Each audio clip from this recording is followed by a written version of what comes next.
साजन घर। इन नियमों का पूरी ईमानदारी से पालन करना ये सिर्फ परंपरा नहीं, मेरे पोते की आत्मा की शांति का सवाल है। अरे उर्सुधा, सबके साथ बैठो बेटा। नहीं माँ जी, मेरा यहाँ पर दम घुट रहा है, मैं यहाँ नहीं बैठ सकती हूँ।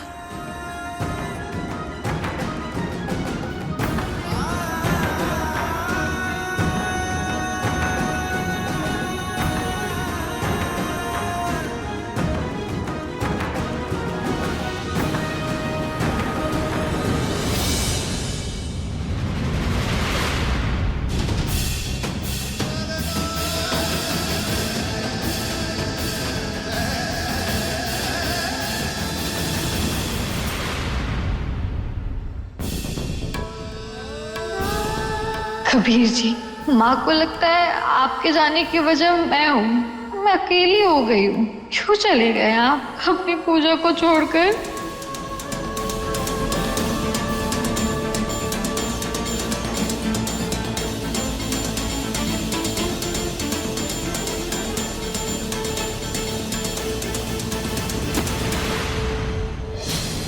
दीदी, खाना खा लीजिए ना। नहीं दीपक भैया, मुझे भूख नहीं है, मैं बाद में खा लूंगी। बाद में नहीं, अभी खाना पड़ेगा।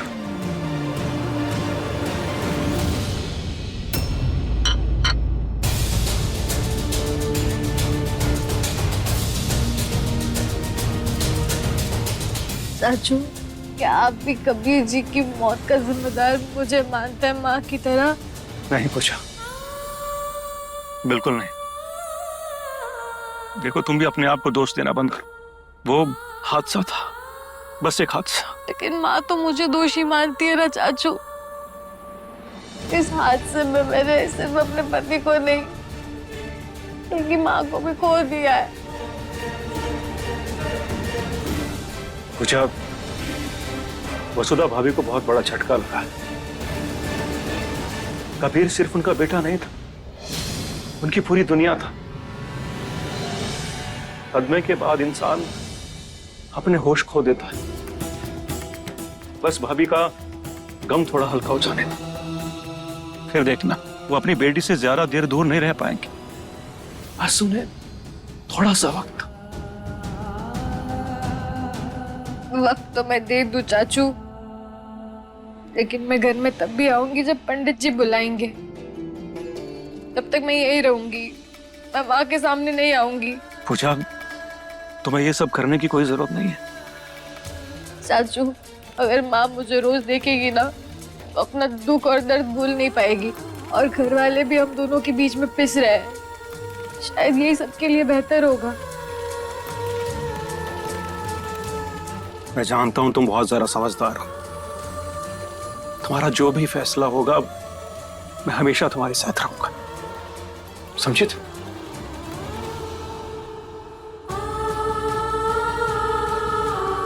लो, खाना खा लो।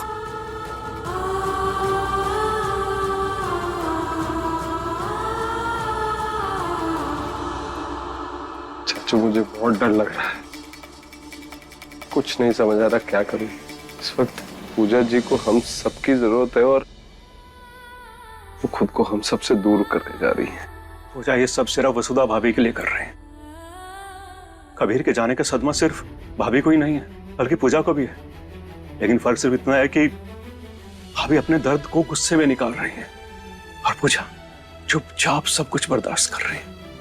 मुझे समझ ही नहीं आ रहा मैं मदद करूं तो किसकी। माँ, पूजा जी, दोनों ही टूट रहे हैं। मैं बस खड़ा देख रहा हूं। एक बार ये गलती मैंने भी की थी और अपना सब कुछ खो दिया, लेकिन इस बार ये गलती मैं नहीं करूंगा। एक को तो मैं रोक नहीं पाया, लेकिन दूसरे को जाने नहीं दूंगा। मैंने फैसला किया है कि 13 दिन बाद मैं पूजा के साथ ही घर छोड़कर चला जाऊंगा। अपनी बेटी माना है मैंने उससे, मेरे साथ रहेगी वो, मैं रखूंगा उसका ख्याल एक पिता की तरह। और चाचू,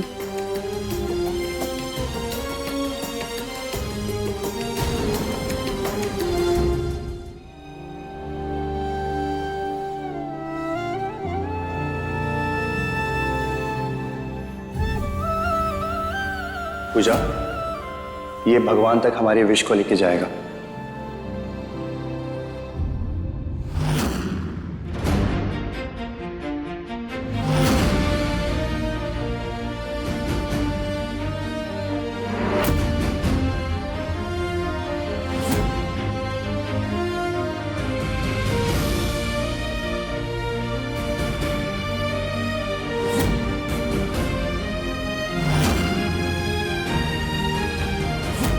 कबीर जी, हमने तो भगवान से यही मांगा था ना कि हम हमेशा साथ रहेंगे।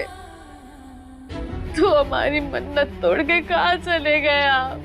कहाँ गए कबीर जी, आप कहाँ चले गए?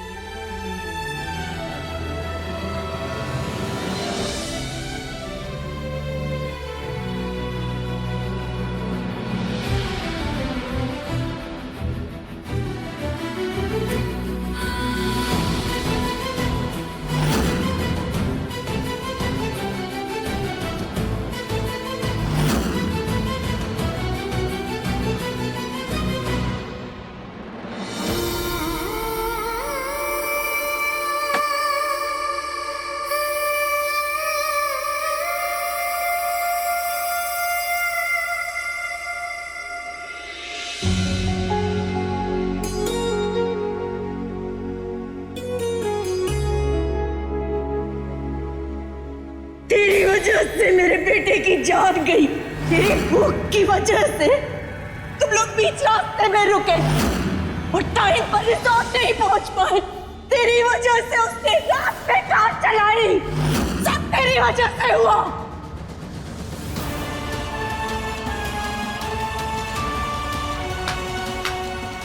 वाह वाह वाह, ये सही है। पहले पति को खा गई और अब यहाँ बैठकर खाना ठूस रही है। नहीं नहीं नहीं नहीं नहीं, मेरे सामने ये आंसुओं का शो दिखाने की जरूरत नहीं है। ये तुम्हारे दुखियारी होने का नाटक है ना, मुझे पहले दिन से ही पता है। घर छोड़ने का ड्रामा तो बड़ा ही इमोशनल था, और अब ये सुख सुविधाएं छोड़ने का कब का इरादा है? हाँ, कब का इरादा है? और ये खाना तुम खा भी किस मुंह से रही हो? तुम्हारे हाथ पैर सलामत है ना, तो बनाओ खाना और खाओ ना। और वैसे भी पूजा, इस घर ने तुम्हारे लिए ना बहुत कुछ किया है। एक अनाथ को अपनाया, इज्जत दी, उस घर से रिश्ता जोड़ा, और तुमने क्या किया? बदले में इस घर के बेटे की अर्थी दी तुमने। हाँ, एक बात तू मुझे सच सच बता ही दे तू आज पूजा, ये सारा नाटक तू वसुधा भाभी के लिए नहीं कर रही है ना? तुम इसलिए कर रही हो ना ताकि इस घर के कामों से भाग सको तुम, है ना? और तुम्हें अच्छाई का सर्टिफिकेट भी तो चाहिए, है ना? यही बात है ना? बुआ, मेरी नीयत ना मेरे शब्द और कर्मों की तरह एकदम साफ है। मैं आउट हाउस में इसलिए रह रही हूँ ताकि माँ को दिक्कत ना हो, उन्हें परेशानी ना हो, उन्हें दुख ना हो। अच्छा, ऐसी बात है। अरे बेशरम, जिसका पति मर जाए ना तो उसके गले से तो पानी का एक बूंद तक नहीं उतरता। और तू तो ये थाली सजाकर ही बैठ गई। चल, ये ड्रामा यहीं पर ही खत्म करते हैं। आज से तेरे खाने की जिम्मेदारी तेरी। हमारे घर की रसोई तेरे लिए हमेशा हमेशा के लिए बंद। और वैसे भी कबीर के साथ तुम्हारी पहचान भी चल गई। अब तुम एक मनूस परछाई हो जिसे हमारा परिवार झेल रहा है। मनूस कहीं की। हाँ।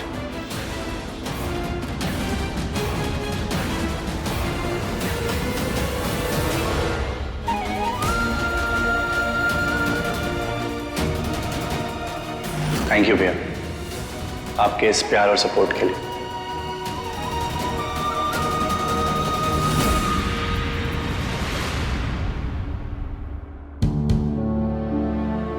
विवान, आपने सुबह से कुछ नहीं खाया है, प्लीज थोड़ा खा लीजिए। इतना भूखा रहना सही नहीं है। मेरा मन नहीं। मन ना भी हो फिर भी थोड़ा खा लेना चाहिए, वरना ऐसे तो बीमार पड़ जाओगे, और बीमार पड़ गए तो घर वालों को कौन संभालेगा?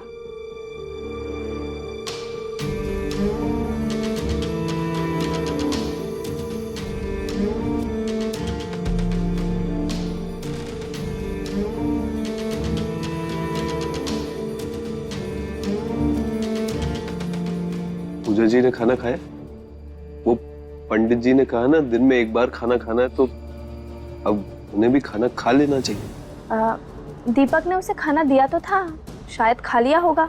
शायद किसी ने उनसे पूछने की जरूरत नहीं समझी कि उन्होंने खाना खाया है कि नहीं। अदिति, पूजा जी की पूरी लाइफ तहस नहस हो गई है। इस वक्त एक इंसान से सिर्फ ये पूछना काफी नहीं है कि आपने खाना खाया कि नहीं। उनके साथ रहना पड़ता है, उनको संभालना पड़ता है। विवान पूजा की इतनी फिक्र क्यों कर रहा है?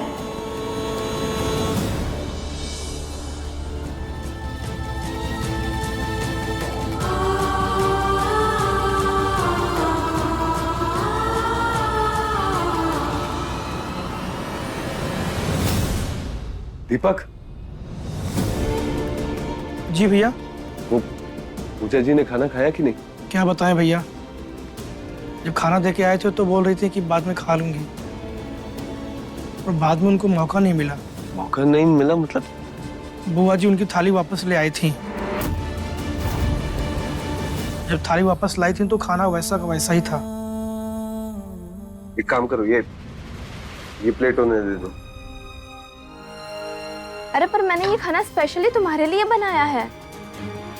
आप चिंता मत कीजिए भैया, मैं चुपके से कुछ बना के दे आऊंगा दीदी को।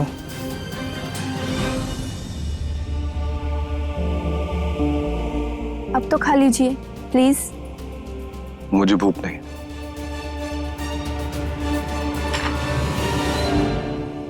भूख लगे तो खा लेना।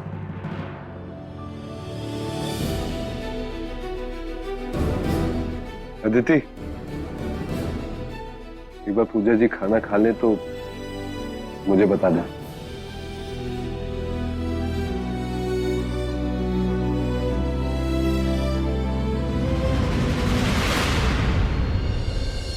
कबीर, बेटा कहाँ चला गया तू अपनी माँ को छोड़कर? वसुधा, ये क्या हाल बना लिया है बेटा तूने? हाँ? बेटा वसुधा, हिम्मत रखो बेटा, जो हो गया उसे कोई बदल नहीं सकता।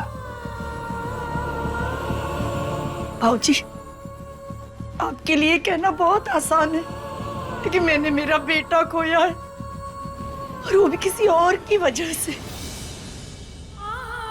ये किस्मत में लिखा हुआ नहीं था।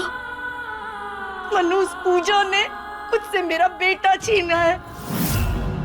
मैंने कहा था उससे कि घर से जल्दी निकल, लेकिन उसने घर से निकलने में भी देरी की। रास्ते में रुककर ढाबे पर खाना खाने बैठी वो। मैंने फोन भी किया था, लेकिन मेरी एक नहीं सुनी। और अगर उस दिन वो रिजॉर्ट वक्त पर पहुंच पाते ना, तो आज मेरा कबीर जिंदा होता। बेटा, हादसे में किसी की गलती नहीं होती, हादसा हादसा होता है। घर से देर से निकलना, ढाबे पे रुकना, ये सब होनी के कारण थे। ये तो होना ही था। इस सब की जिम्मेदार पूजा नहीं है बेटा, वो तो खुद कबीर के बिना टूट चुकी है। नहीं बाबूजी, ये सारी बातें ना बस दिल को बहलाने वाली बातें हैं। सारी देरी की करता वो अकेली पूजा ही थी। अब मुझे यकीन आया कि वो पूजा यूं ही इस घर में नहीं आई थी। सालों पहले भी एक अनाथ ने इस घर को तोड़ा था। अरे वो लड़की आप बता रहे थे जो आपकी बहन बनकर आई और परिवार को जहर देकर मार दिया था। पूजा वही इतिहास दोहराने के लिए इस घर में आई, इस घर को बर्बाद करने के लिए आई।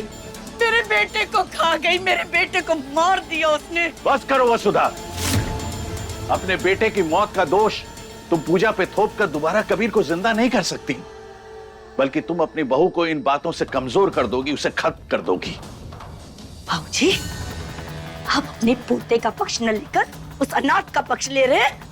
आप उस अनाथ लड़की के कारण मुझे सुना रहे हैं। बेटा, मैं तुम्हें सुना नहीं रहा हूं, बल्कि तुम्हें समझाने की कोशिश कर रहा हूं। पूजा ने ये सब जानबूझकर नहीं किया है। बाबूजी, उसने ये सब जानबूझकर ही किया है। वो मेरी जिंदगी में जानबूझकर आई, आते से बेटी का दर्जा ले लिया, घर की बहू बन गई, और ऐसी नागिन बनी मेरे बेटे को खा गई। आपका पोता छीना है, मेरा कबीर छीना है उसने। वसुधा बेटा, इतना गुस्सा तुम्हारी सेहत के लिए ठीक नहीं है। हाँ। एक काम करो, तुम अभी आराम करो, हम इस बारे में बाद में बात करेंगे। नहीं नहीं, मैं उस लड़की के बारे में कुछ भी सुनना नहीं चाहती हूँ। अगर आज के बाद किसी ने भी मेरे सामने उसका पक्ष लिया ना, तो मेरा मरा मुंह देखेगा।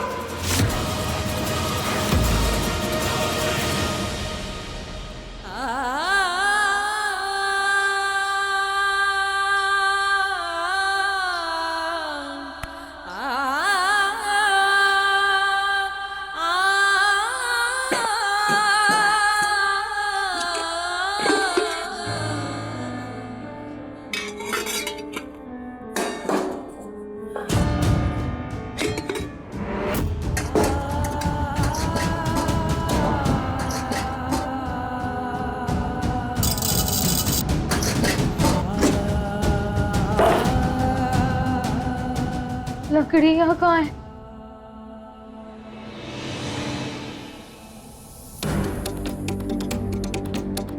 लकड़ियाँ कहाँ रखी है? पूजा, क्या ढूंढ रही हो तुम?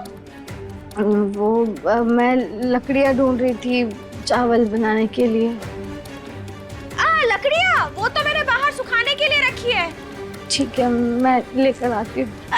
तुम रुको, मैं लेकर आती हूँ। अब इतनी भी निर्दयी नहीं हूँ मैं। वैसे भी तुम्हारी हालत देखकर मुझे तरस ही आ रहा है, रोना तक आ रहा है। लाती हूँ मैं।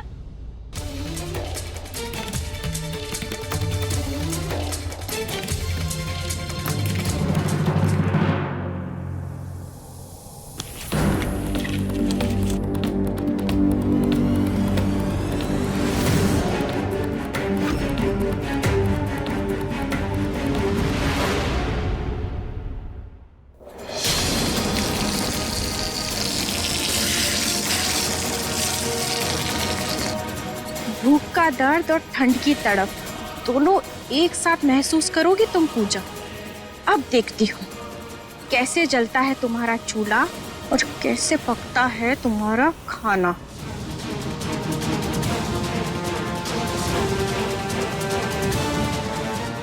ये लो लकड़ियाँ।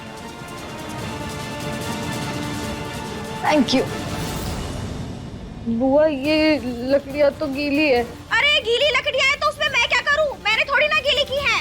तुम एहसान फरामोश लोगों का ना यही एक प्रॉब्लम है। सामने जो दिखे बस उसी पे लगा दो इल्जाम। पहले इल्जाम लगाओ, फिर तेवर दिखाओ, हार में जाओ। मुझे क्या करना है? जो करना है करो। लकड़ियाँ गीली है।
ले चल मुंह खोल।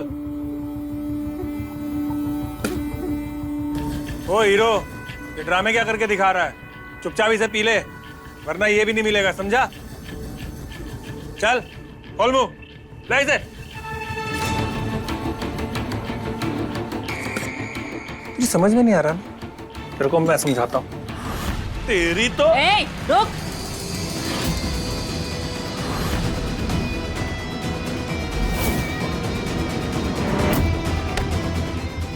ये पेशेंट है, पंचिंग बैग नहीं।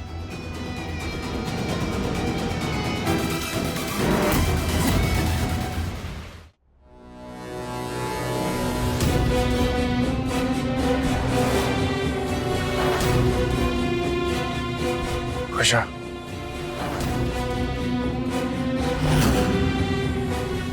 अब इसके दिमाग की वायरिंग धीरे धीरे काम करने लगी है और थोड़ा थोड़ा करंट भी मारने लगा है। इसे सब्र के साथ संभालना पड़ेगा। अरे यार, ये सब्र वब्र सब ठीक है, लेकिन अगर ये कुछ खाएगा पिएगा नहीं तो जिंदा कैसे रहेगा? खुशा,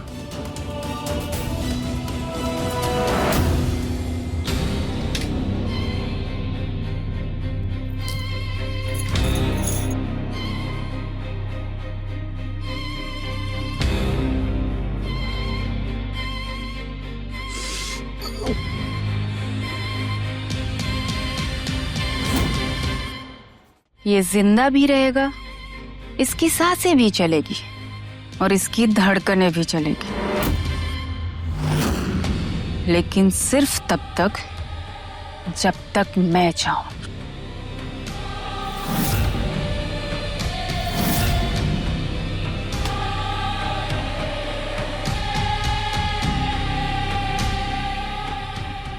ये मेरा दीवानापन।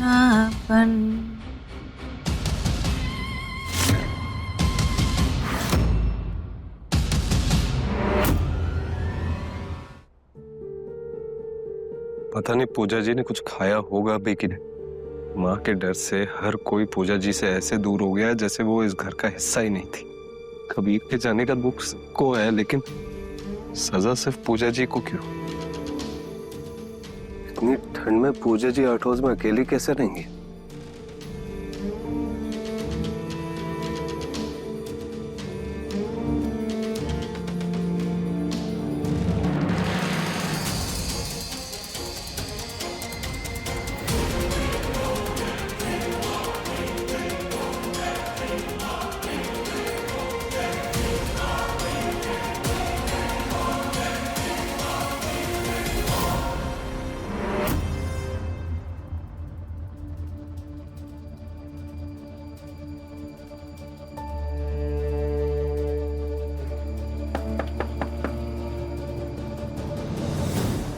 पूजा जी,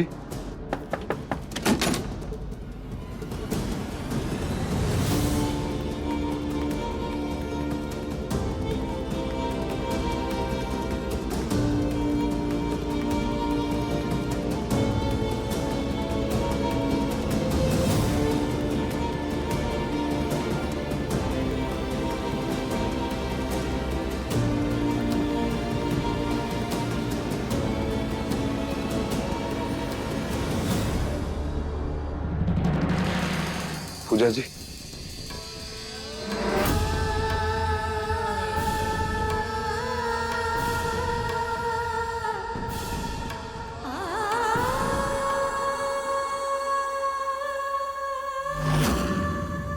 पूजा जी उठिए।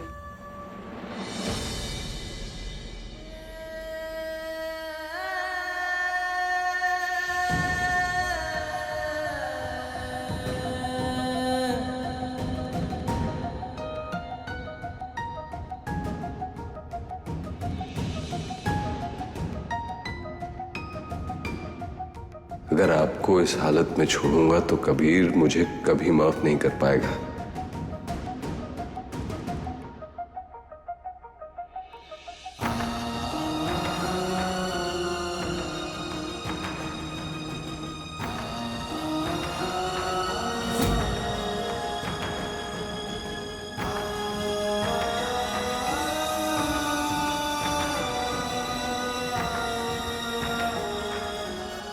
मुझे माफ कर दीजिए पूजा जी, मैं चाह कर भी आपकी मदद नहीं कर पा रहा। अरे वाह, ये तो कल सुबह की बड़ी चटपटी और मसालेदार खबर है। वो क्या कहते हैं, ब्रेकिंग न्यूज। बस इसे सही तरीके से परोसना है, और वो काम कौन करेगा? मैं, इस घर की बेटी यानी कि अमृता।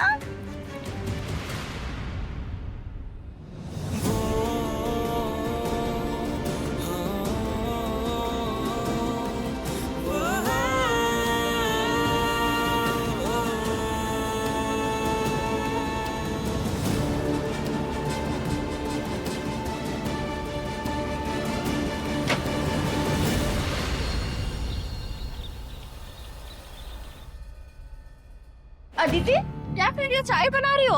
एक काम करो, ये मैं करती हूँ, तुम जाकर ना पूजा को बुला लाओ। आज ना घर में गरुड़ पुराण का पाठ होने वाला है, पंडित जी भी आ गए। जाओ जल्दी जाओ, देर नहीं हो जाए। चुप।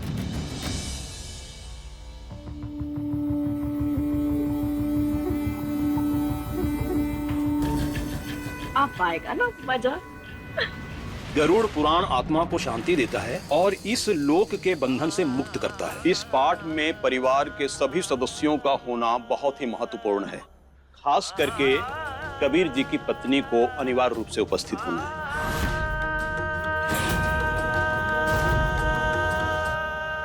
नहीं पंडित जी, वो लड़की इस घर में कदम नहीं रखेगी।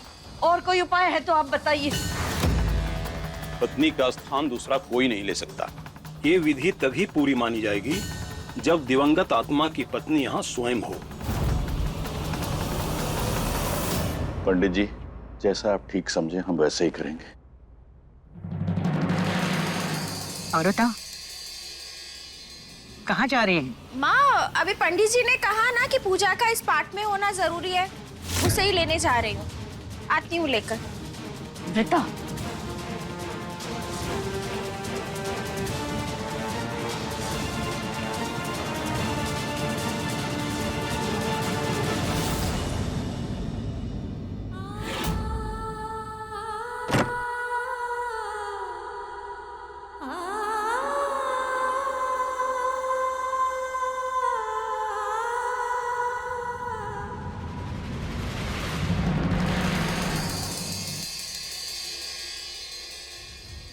पूजा, उठो, पंडित जी आए हैं, तुम्हें बुला रहे हैं।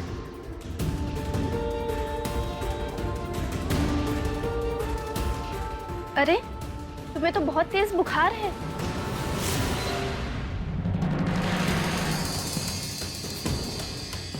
यही मौका है आग लगाने का। अब देखो मैं कैसे आग लगाती हूँ। वाह वाह वाह, क्या बात है, क्या बात है। रानी साहिबा अभी तक सो रही है। और ये शॉल तो विवान का है।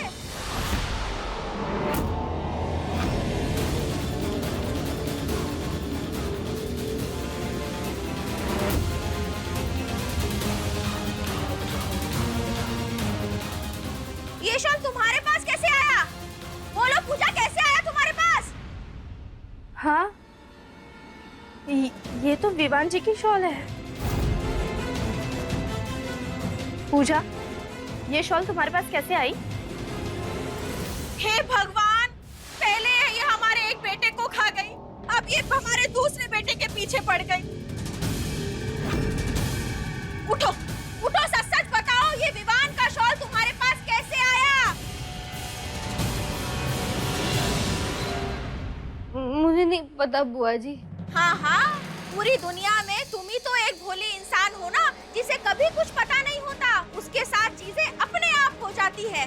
पहले अनजाने में कबीर को तुमने फंसा लिया, अब अनजाने में तुम विवान को फंसा रही हो, है ना? यही मकसद है ना तुम्हारा इस घर में आने का? ये क्या चल रहा है यहाँ पे? माँ देखिए, देखिए इस लड़की का त्रिय चरित्र देखिए। अभी तो कबीर के नाम का सिंदूर इसके सर से मिटा भी नहीं था, और ये विवान का शॉल ओढ़े घोड़े बेचकर सो रही है। विवान का शॉल इसके पास क्या कर रहा है माँ? इसका चाल चलन ठीक नहीं है माँ। पूजा, ये शॉल तुम्हारे पास कैसे आया? दादी मैं मुझे नहीं। माँ ये क्या बताएगी? मैं बताती हूँ। जरूर ये ठंड से कांपने का नाटक कर रही होगी, और हमारा विवान तो बेचारा है ही सीधा साधा, पिघल गया होगा इसे देखकर। पहले इसने हमारे कबीर के ऊपर डोरे डालकर उसे फंसा लिया, अब विवान के पीछे पड़ गई है ये। यही तो इसका काम है इस घर में आने का। बुआ जी नहीं, मैं आपके सामने हाथ जोड़ती हूँ, ऐसे मेरे चरित्र पे उंगली मत उठाइए। इससे आप सिर्फ मेरा नहीं बल्कि विवान जी का भी अपमान कर रही है। अदिति ऐसी कोई बात नहीं है। पूजा सही कह रही है अमृता। घर में शोर चल रहा है और तुम यहाँ तमाशा कर रही हो। माँ मैं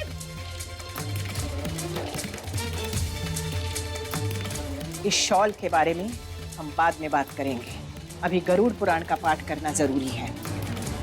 किरण, पूजा को तैयार करके ले आओ। जी दादी। पर माँ मेरी बात तो बस।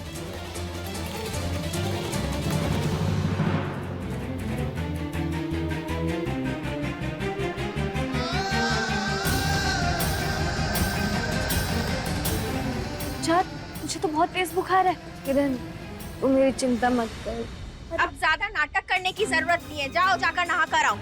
लेकिन बुआ जी, अगर ये इतने हाई फीवर में नहाएगी तो ये बहुत बीमार पड़ जाएगी ना। किरण तू तो चुप ही रह, अब पूजा में इसे बिना नहाए बैठाएंगे क्या? कुछ तो सोच।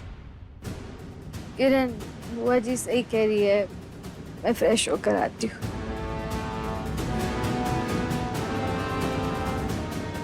अरे इस चाल से चलोगी ना तो कल तक भी तैयार नहीं हो पाओगी। चलो चल। बुआ जी ये क्या कर रही हैं आप? कबीर की पत्नी को बुला लीजिए, पाठ का समय बीत रहा है, संध्या तक हमें पाठ संपन्न करना होगा। जानबूझकर देर कर रही है। उस दिन भी उसने यही किया था ना, इसीलिए तो मेरा कबीर। धीरज रखो वसुधा, वो बस आती होगी। माँ, मैं उसे देख कर आता हूँ। कोई जरूरत नहीं है। किरण और अमृता है ना वहाँ पर। हर चीज में पढ़ने की तुम्हारी आदत हो गई है क्या? पूजा के पास जाएगा। विवान, वो दोनों हैं पूजा के पास, अभी आते होंगे। बुआ जी आराम से। आपको पता है ना पूजा की तबीयत खराब है। किरण तू चुप हो जा, कुछ नहीं हुआ, ऐसे नाटक कर रही है बस। पूजा तू ठीक है? बुआ जी मैं खुद नहा लूं। नहीं, तुझे साथ ले जाने की जिम्मेदारी मेरी है। मैं किसी से चार बातें नहीं सुन सकती, तू यहीं खड़ी रह, रुक।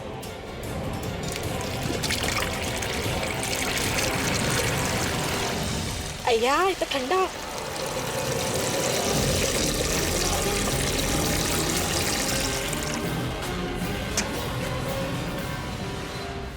किरण हट पीछे, हट हट हट जल्दी हट।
पूजा तुम्हारी दूसरी साड़ी कहाँ है?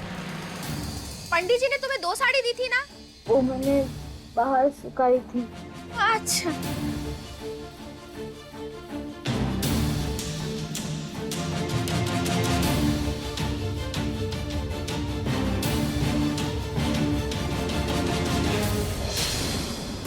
पूजा, तुम्हारी साड़ी तो कीचड़ में गिर गई।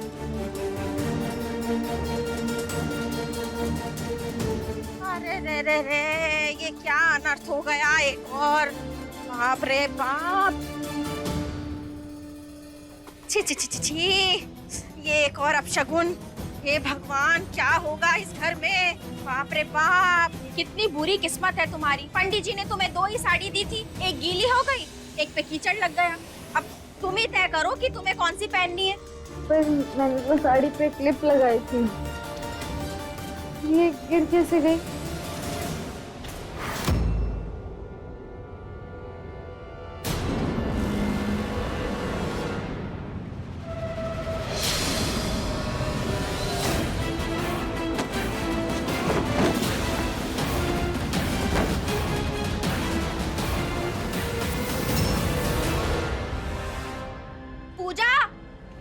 राजी होना है।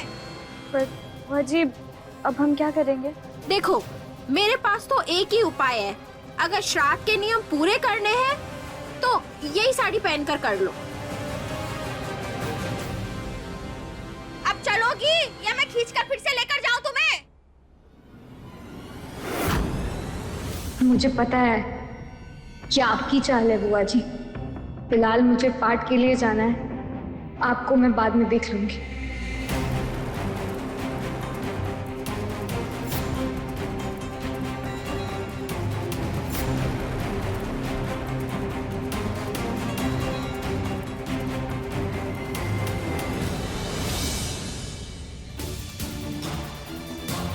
तुमने मुझसे अपने पैर पकड़वाए थे ना पूजा।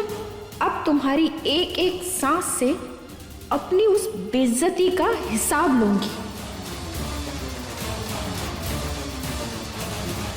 देखा, ये जानबूझकर ऐसा कर रही है।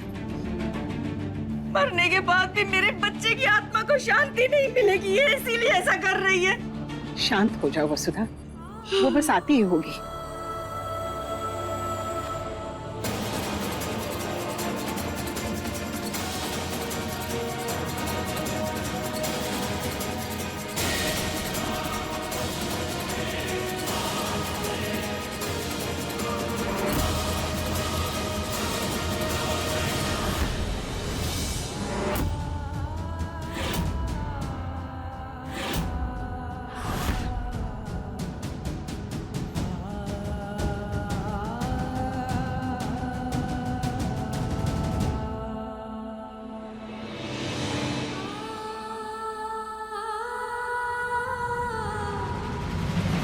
अरे ये क्या, ये ऐसे भीगी कपड़ों में पार्ट पे बैठेगी? तबीयत खराब हो जाएगी। दादी वो पूजा के कपड़े माँ, इसके पास 2 ही साड़ी थी ना, तो एक भीग गई और एक पे कीचड़ लग गया। इसी ने जिद की कि मैं यही गीली वाली साड़ी पहनकर चलती हूँ, तो मैंने कहा ठीक है।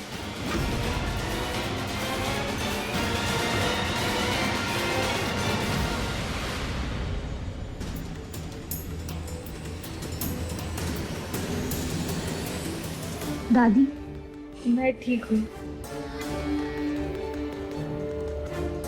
पंडित जी, आप पाठ शुरू कीजिए।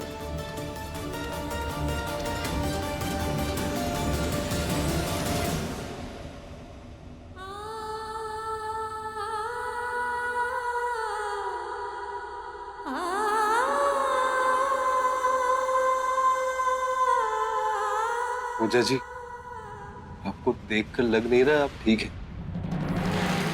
नहीं विवान जी, मैं ठीक हूँ।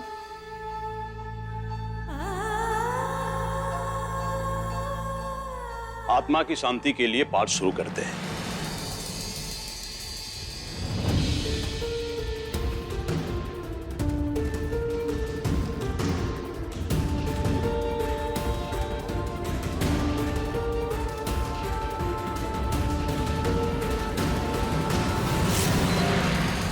सारी दुनिया भी मुझे कहे ना कि आप इस दुनिया से चल बसे, मैं फिर भी विश्वास नहीं कर पाऊंगी, क्योंकि मुझे पता है एक ना एक दिन मेरे पास लौट कर आएंगे।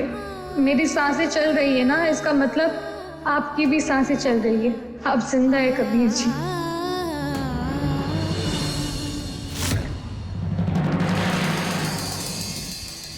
पूजा,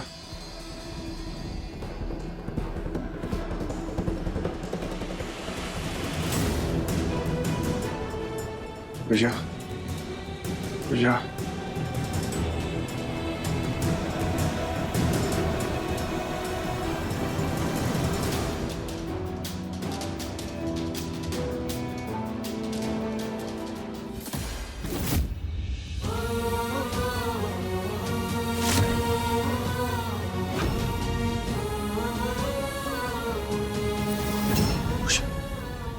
पूजा, मैं आ रहा हूँ। पूजा, मैं आ रहा हूँ।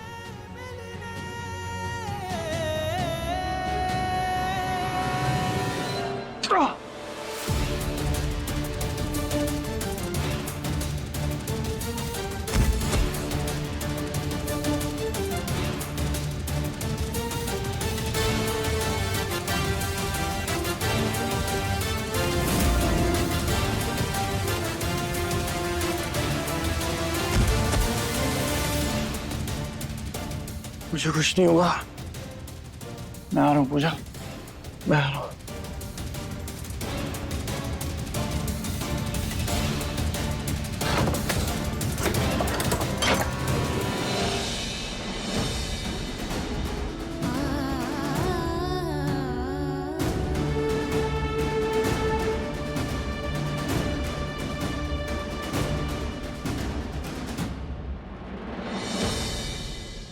पाठ संपन्न हुआ। अब सभी लोग कबीर जी को फूल चढ़ा दीजिए।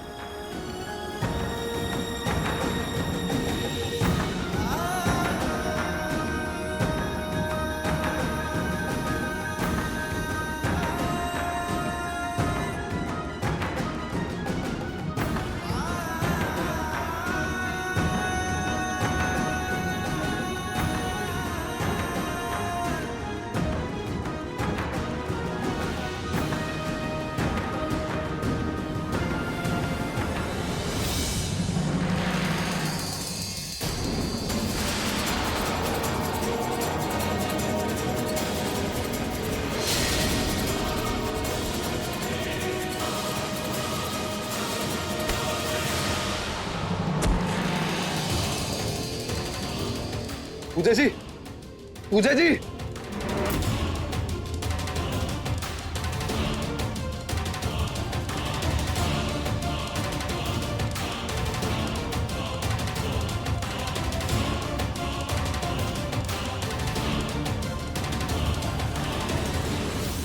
अभी तो शोक का समय भी खत्म नहीं हुआ और कबीर की पत्नी उसकी भाई की बाहों में।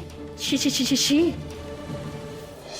हमारे कबीर को ये सब कुछ देखकर उसकी आत्मा को कितना दुख पहुंच रहा होगा। हे भगवान।